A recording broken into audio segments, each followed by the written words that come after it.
Thanks for watching. I'm Margot Kinberg, and this is In the Spotlight, a closer look at a crime novel.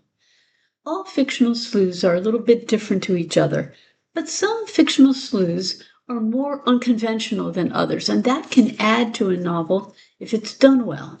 Let's take a look at an unconventional sleuth today and turn the spotlight on Tim Sullivan's The Dentist.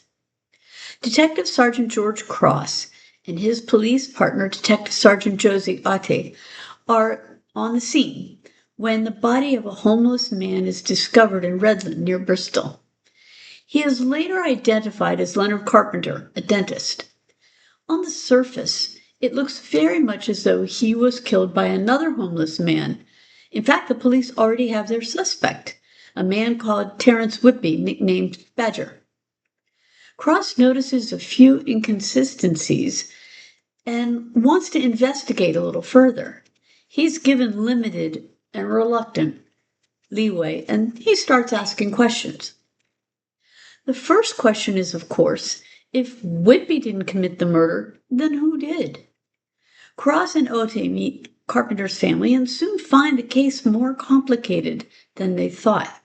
For one thing, Carpenter's son-in-law was taking the family dentistry business in directions that Carpenter hadn't wanted.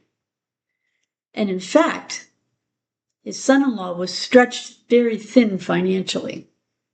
For another, the family is still smarting from the death of Carpenter's wife, Hillary, who was murdered 15 years earlier.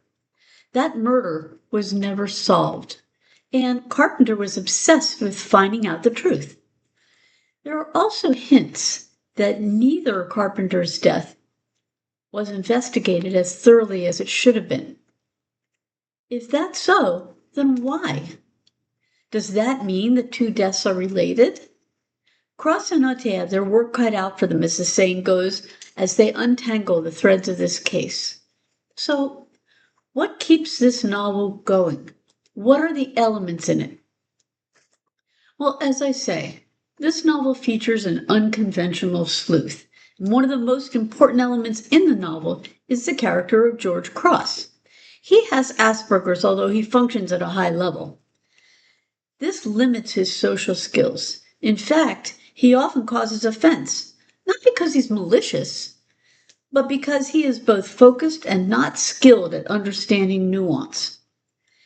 He has learned to read the facial expressions and body language of others, but he doesn't mince words, and he is literal-minded, so jokes and idioms and so on are lost on him. However, he is brilliant at putting the pieces of a puzzle together, and he spots patterns quickly and notices the smallest inconsistency in what witnesses and suspects say and do. He's very skilled at logic, too, so he has a very strong record of successful arrests. He's helped by Otte, who understands his neurodivergence. She's not always patient. She's human and is sometimes stung by Cross's words and behavior. She sometimes has to explain what someone meant, and she gives him occasional hints as to what he should do or say. Cross doesn't have the empathy to always trust her and always treat her with appreciation, but he knows that he's limited in that way, and he's working on becoming more personable. This is a police procedural, so there are other police characters as well. Most of them know about Cross's neurodivergence, and they try to make accommodations for him, even as they're cringing or even angry inside. Mostly that's because Cross gets results, and the group knows that he's an important member. The other police know, too, that Cross doesn't act the way he does out of malice or meanness. It's hard to accept at times, but mostly everyone's found ways to deal with it and to work together with him. In fact, it's worth noting that nobody gives Cross special leeway. He's expected to follow policies, work with others, and so on. In this way, he is not defined by his Asperger's. He happens to be affected by it. The story is told in third person, past tense, mostly from Cross's point of view, but also from Otte's and among others. This approach gives insight into what living with Asperger's is like and how a person with neurodivergence might see the world.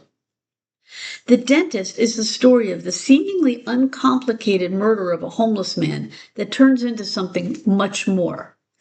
It features a past present connection, a Bristol area setting, and a unique sleuth with his own way of looking at the world and at cases.